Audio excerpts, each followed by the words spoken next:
This is helping me to speed up my workflow in Davinci Resolve. And not only that, but it kind of makes it fun again to edit, because editing kind of became a little bit robotic, a little bit routine. The keystrokes, everything was the same. Here comes TourBox with this tiny controller. I genuinely love the fact that you can use this unit without any cables, connects via Bluetooth to your computer, and there are no delays, and also works on iPad. That is really, really good, because if there was to have any delay of any kind, it would be really off-putting. I would not want that. Another thing that I really like is the fact that as you change different panels, it automatically recognizes where you are in Davinci Resolve, and it gives you different presets based on whether you are in the color section or in the edit section. And wherever you hover your mouse, you can adjust that parameter, whether it's the inspector window in the edit page or anywhere in the color grading section. You just hover over, and then you can control that with any of the wheels. And this gives you a level of accuracy that you don't have when you use the mouse. Because sometimes when you use the mouse, it's not intuitive and you can never quite get the number of the setting that you want, and you have to kind of double click and input that manually, and it's a real pain. Whereas with this unit, it's so easy to control it in really small increments. Another thing that I really like about this unit that I didn't think it would work this good is the fact that you can go onto your color wheels and use it. And yes, okay, it's not gonna be the same as having the color wheels, but you can use these two jog wheels here, and it really works so well in the color grading. This unit is where personally works amazing, because if you have curves, you can adjust the curves really easily. Any of the parameters are adjustable. You can now adjust any of the settings for the mids, the lows, or the highlights without having to use the mouse and potentially dragging it too high or too low and then having to undo. This is not a box that is gonna do the editing for you. You still have to do all the editing yourself, but it's gonna save you a second here, 2 seconds there. And yes, it is going to take a while to get used to it, and I am still getting used to it, and sometimes I'm still remapping some of the keystrokes, which is amazing compared to what Blackmagic gives you, which is a very close workflow that you cannot remap at all. With this one day you fancy doing things in a certain way, and you can just quickly remap it with the app, which is actually another thing that is really good, is the fact that you can access every parameter within a little program or app on the side of your computer, and you can literally remap everything. Now, one thing that is really important is that when you try to remap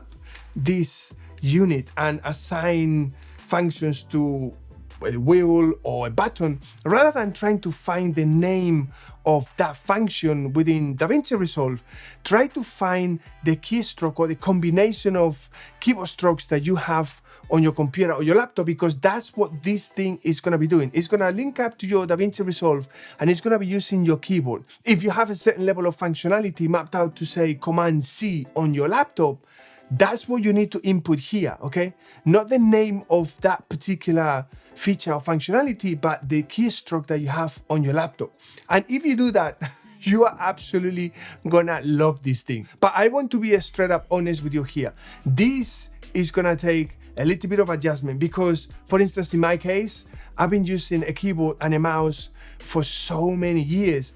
I'm a keyboard person. I edit with shortcuts. I hardly ever use the mouse other than to basically move things around, select different windows, but everything is on keystrokes. So that's a certain level of muscle memory and automation that I've developed over a number of years, and switching to this takes some getting used to. Now, I can totally see the benefits already in some of the automations that I'm able to transfer onto this unit, and the more I use this unit, the faster I will get to things. And it will be the same with you. The more you use the unit, the more you get used to the combinations and the many different ways that you can do things with the unit, the faster you're gonna go. What this unit gives you is the ability to speed up routine processes that take up too much time and you might have to do too many movements, whereas here you can just press a button or spin a wheel and things happen a lot faster. So this is something that I find very helpful. I have found it liberating, and the fact that I'm also able to use a mouse, because when you use any of the Blackmagic panels, they kind of force you to use both hands on the panel. It's a locked design or workflow, as you might call it. And a lot of the times I kind of find that I'm missing the flexibility that a mouse gives me. Whereas here you can use the unit, the keyboard, and the mouse, and it's so small as well that you can literally put it in a backpack or a camera bag and take it with you wherever it is that you go. Now, the perfect equipment doesn't exist, and this one isn't either. So there are a couple of things that I wish they can address for future versions. And the first one is the fact that I wish this center jog wheel would be a bit bigger, okay? Because sometimes it is a little bit of a struggle. It moves too fast. And I know that this is all very personal, okay? None of these things that I'm gonna tell you now are something that I would say, well, don't buy this because of these issues. This is just my opinion, my personal take on things. The next one is to do with the actual material, the casing on the outside. It's very nice that you can see the inside and it kind of looks a bit kind of futuristic and all of that.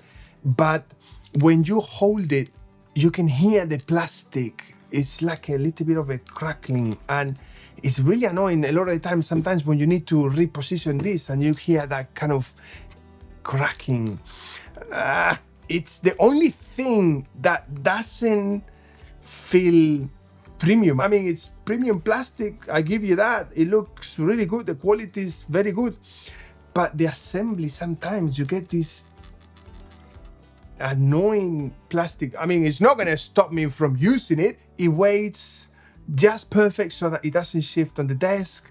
It's got really nice rubber fit so that it's not moving, it's not shifting.